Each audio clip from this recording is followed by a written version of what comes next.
before V-Mobile, napakasimple, normal na estudyante. Medyo, kumbaga, yung baon na tinatanggap, nakaasa lang sa magulang. Tapos medyo hirap, may katungkulan yung father ko. Pero sabi nga, kung hindi ka naman mangungurakot, wala talaga. Kasi 30,000 lang, pinagkakasya sa aming 6 na magkapatid. Nung nakilala ko yung girlfriend ko, nakilala ko din si Kuya Piwi. So, nakita kami sa bahay niya. Una, parang pinaano lang niya. Sabi, tingnan mo to, may negosyo ko. Syempre, wala akong magagawa. Si Kuya Piwi yun. Pinakinggan ko. Nung nakita ko, doon na ako nagsimula. Doon na nag-start magbago yung buhay ko. Well, nung una, napakahirap kasi estudyante ako. Yung tipong hindi ko naman alam kasi dati sanay lang ako mag-aral. Tapos ngayon pumasok sa negosyo. Gusto ko kasing magkaroon ng pagbabago sa buhay ko kaya sinubukan ko talaga. Nung time na estudyante ako, actually, palaging naalala ko dati, yung father ko laging galit. Tapos yung mga 3 kapatid ko, medyo pag-graduate na. Tapos, syempre, pag-graduate, maraming hinihingi. Ganito, graduation, ganyan. So, ako yung middle child. Kumbaga yung burden sa akin. Kasi, palagi pa ulit-ulit sinasabi ng tatay ko araw-araw. Gusto na niyang mag-retire. Kaya lang, ang problema, kumbaga, marami pa kaming pinag-aaral. Palagi silang nag-away ng parents ko, ng mami at daddy ko.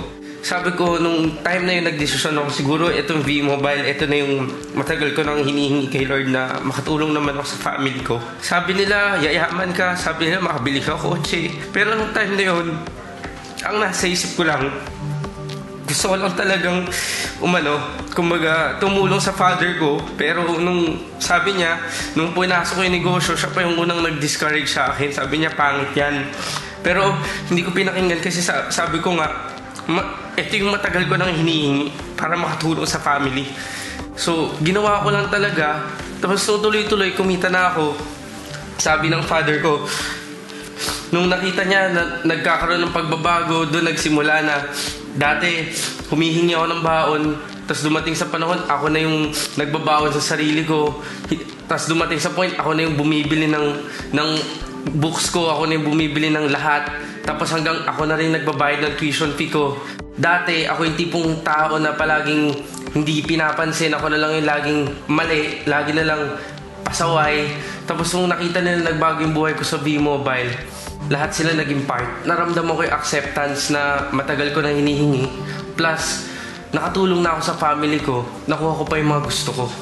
Yung makita ko sa mukha ng tatay ko, makita ko sa mukha ng nanay ko, na first time sa buhay ko is naging proud sila kasi naalala ko nga before kindergarten, elementary, high school, hindi man lang sila pumunta ng graduation ko kasi wala naman akong award.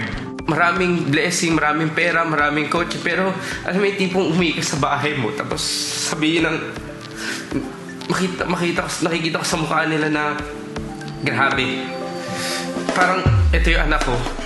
Yun yung pinaka reward na nakuha ako sa V-Mobile.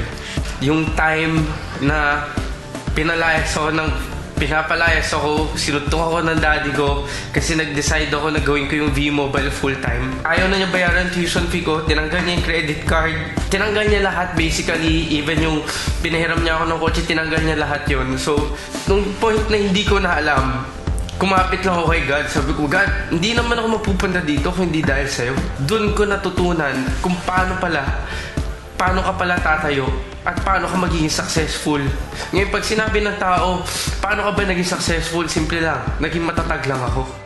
College fund ko, nakapag-aral ako because of V-Mobile. Nagkaroon ako ng 2 kotse, isang Expedition at isang BMW. For me, yun yung isa sa mga inspiring kasi simula nung nakuha ko yung kotse na yun, sabi nga ng daddy ko, ang tagal ko na nagtatrabaho, pero ikaw, hindi pa ako nagka-BMW. Sabi ko, doon ako na-inspire lalo kong gawin yung V-Mobile.